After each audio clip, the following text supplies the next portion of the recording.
என்னால தாமதம் வந்துடக்கூடாது. அதுதான்.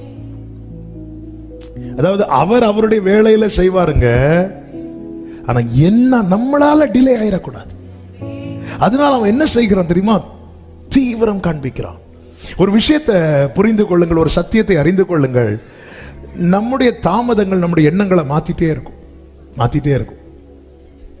ஆபிரகாம் பாத்தீங்களா, விசுவாசத்துல உறுதியா இருந்தவன் கடைசியில ஆண்டவர்கிட்ட போய் இஸ்மவேல் உமக்கு முன்பாய் பிழைப்பானாக வேற பிளான கொண்டு வந்தார்ல. யோசேப்பை பாத்தீங்களா, தரிசனத்தை பெற்று வாழ்ந்தவன் கடைசியில பானபாத்திரக்கிட்ட போய் சரண்டரானால, நீ வாழ்ந்திருக்கும் போது என்னை நினைத்துக்கொள். டிலே ஆகும்போது நம்முடைய எண்ணங்கள் மாறும். எதுக்கு இப்படி பண்ணணும், எதுக்கு ஜெபம் பண்ணணும்? அவன் சொல்றான், நம்ம இனி டிலே பண்ணக்கூடாது. கண்ணில் காட்டிட்டார், காதில் கேட்க வச்சிட்டார்.